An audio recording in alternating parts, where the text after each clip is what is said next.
I am about to deliver my valedictory speech. This is one perk of being a senator which I would relish the most. My father was the valedictorian of all his classes throughout his academic life, from elementary, high school, college, and even up to College of Law. I was never a valedictorian, but I still get to deliver a valedictory speech. Swerte ko naman. Sabi ng ating konstitusyon, sovereignty resides in the people and all government authority emanates from them. I have been blessed by God and the Filipino people with the opportunity to hold a high government position. These 13 plus years I have spent as a senator in the service of the Filipino people have been the most fulfilling years of my life. This is an opportunity and an experience not given to many. I am very grateful to the universe for this. Who would have predicted or who would have thought that this would happen to an introvert person like me? My Senate journey began not in the usual way, but through an extraordinary and unique experience that tested our resolve and faith in the democratic process. But I am grateful that what began as an electoral protest has since grown into a relationship marked by mutual respect, collaboration, and even friendship. A reminder,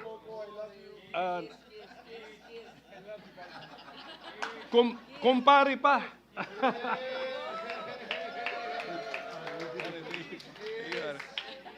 So a reminder that in the end, we are all here to serve the Filipino people.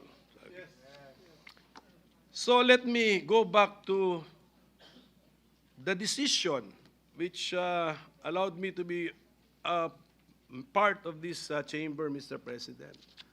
Siguro nalimutan na nila, pero hindi ko po nalilimutan. Yung mga senador who voted to allow me to sit in the Senate in my protest way back in August 11, 2011. Pia Cayetano. So, hindi ko nalilimutan yun, Pia. So thank you very much. Bong, baka nalimutan mo na, but you were part of it. Thank you very much, Bong. And of course, returning Senator Kiko Pangilinan and former Senator Greg Onasan and Sonny Trillanes, and also Lito Lapid was a member of the set. And I just want to make it of record, Mr. President, the justices from the Supreme Court who made possible my stint as a senator, then Senior Associate Justice, the chairman of the set, Antonio Carpio, Associate Justice Teresita Leonardo de Castro, and Associate Justice Arturo Brion. So this chapter in my life, while unconventional, set the tone for the kind of public service I aspired to offer. One rooted in truth and justice, constitutionalism, rule of law, and the unwavering dedication to serve the people's interest. Napansin nga ni Senator Risa Ontiveros, because this is our last day, so I'm about to end my tenure as a senator. Sabi niya, ang bookends ng political life mo, andito si Comelec sa umpisa, andito pa rin si Comelec sa dulo. So, because if you remember, my dear colleagues, last December 11, 2024, you were already congratulating me. Oh, but that was 6 months ago. So 6 months later, hindi pa rin tapos ang issue na yon. So I hope nagdilang anghel kayo nung 6 months ago, Mr. President. In 2016, this chamber entrusted me with the honor of being Senate President, a role previously held by my father, Senate President Nene Pimentel. Can I reveal, Ma'am Lauren, can I reveal that ikaw may kasalanan nito? Yes, opo. Wala po akong ambisyon. Ako po'y tinawagan ni Senator Lauren. At sinabihan na, mag-ambisyon ka maging Senate President. Okay, so for 22 months, I endeavored to uphold my vision of a Philippine society which is just and fair, which saves and shares, scientific, peaceful, educated, healthy, democratic, and which is most of all happy and free with overflowing love of God and country. So passing a law is a collective effort. So together, all of us, during my time as Senate President, we shepherded, we started and/or passed landmark measures. Free tuition, free irrigation, the wage increases for public servants, the doubling of the base pay of military and uniform personnel, free public Wi-Fi, and extended the validity of passports and driver's licenses, care of Senator Grace po, the Bangsamoro Organic Act, MIGS sa'yo to, which is the effort of MIGS Subiri, the universal access to quality tertiary education, the train law, especially that aspect which lowered personal income tax rates, the ease of doing business, mental health act, to name a few.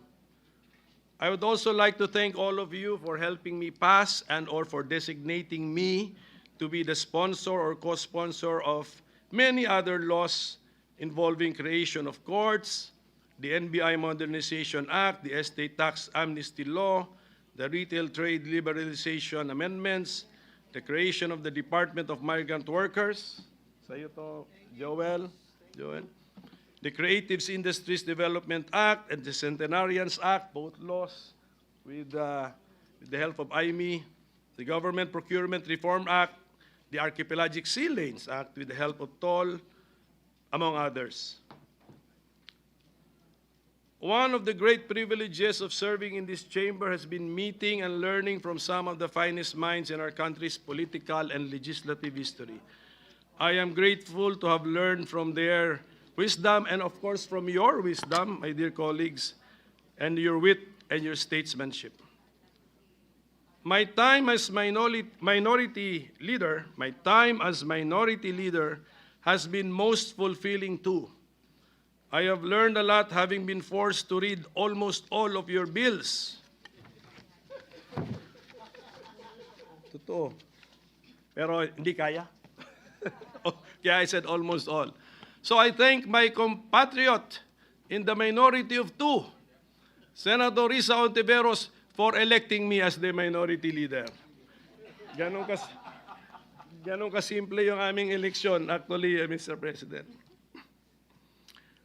So, iwan ko na lang po sa inyo bilang pakiusap ko ang mga panukalang batas na na-file ko na sumasalamin sa aking mga personal na advokasya, kabilang dito ang pagtatag ng ospital para sa mga senior citizens. Saan si Senator Bongo? Sana pansinin naman niya ito. Ang modernisasyon ng Philippine Orthopedic Hospital. Ito, pag-isipan niyo po ito na mabuti, ang pagbuwag ng travel tax. Because, nasa Constitution kasi that we have the right to travel, so we do not tax a right. At ang integrasyon ng computer programming sa basic education curriculum. Sinusulong ko rin ang reforma sa People's Initiative and Referendum Act, pakitingin na lang po. And also, I filed some measures designed to discourage negligence and recklessness, ito yung tinatawag na mga quasi-offenses sa dami ng mga aksidente ng mga bus, mga heavy vehicles leading to injuries as well as loss of lives. Pag-aralan po natin ito. Marami akong lessons learned. For example, saan ako nagkamali, paano nyo kami nautakan? Oh. Yes, paano nautakan ng majority ay minority?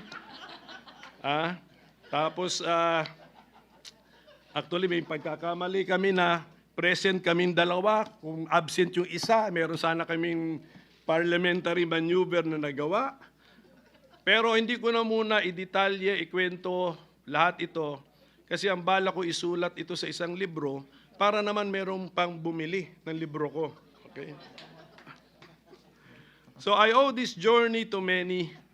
Hindi ko po ito narating ng mag-isa.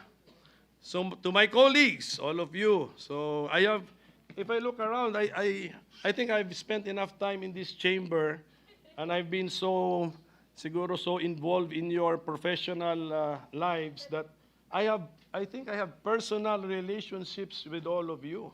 Actually, with all of you.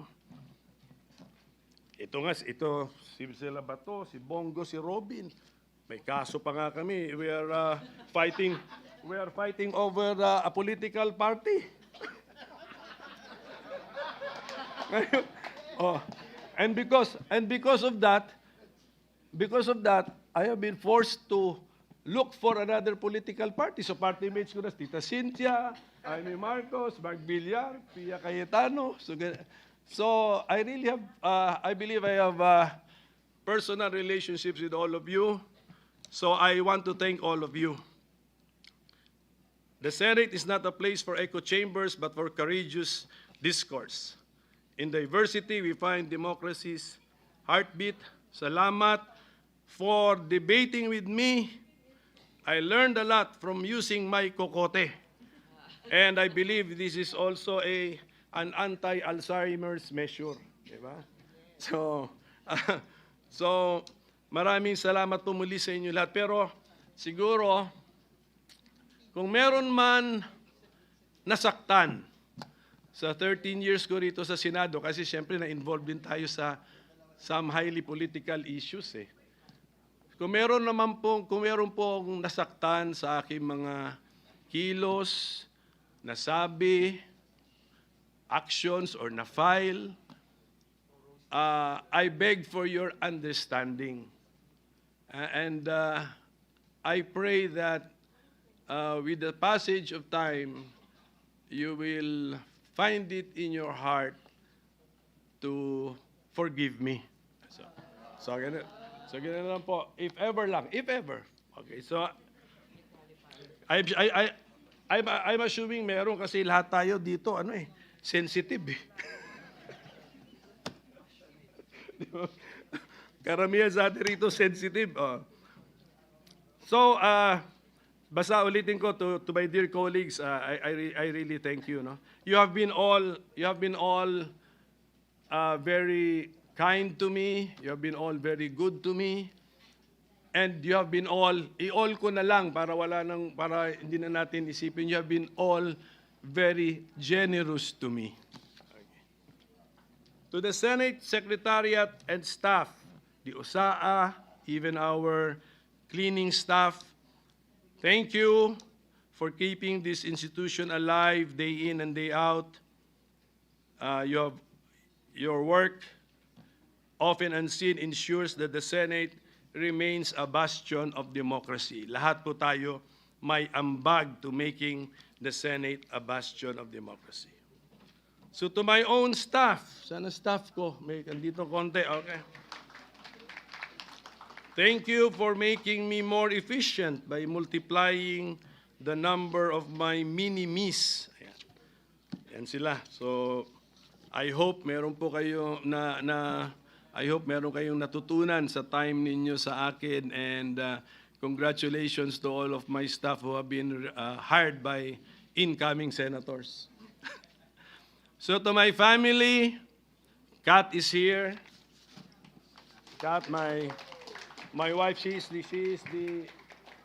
the commander-in-chief I mentioned earlier. My mother, si Nanay Bing, of course my siblings, and my classmates and my close friends. Your faith in me has been my anchor. Public service demands long hours and personal sacrifice. Thank you for your prayers, understanding, and actual support. To the people of the Philippines, you entrusted me not only with votes, but with your hopes. I hope my service has honored that trust. Though I leave this chamber, I remain your public servant in my capacity as a lawyer and as a concerned and involved citizen. advocating for federalism and faster local development, for a just and fair society, and for preferential focus on the poor. I also leave you with one wish. May the laws you pass rescue the poor and helpless and deliver them from the grasp of evil people, as it is written in Psalm 82:4. I leave carrying with me the lessons from this chamber, the friendships I have made, and the love I have deepened for this country. Public office is borrowed time, and my time here, though ending, will always remain a chapter I will cherish. It has been the honor of my life to serve you as Senator of the Republic of the Philippines. Maraming salamat po sa Sambayanang Pilipinas.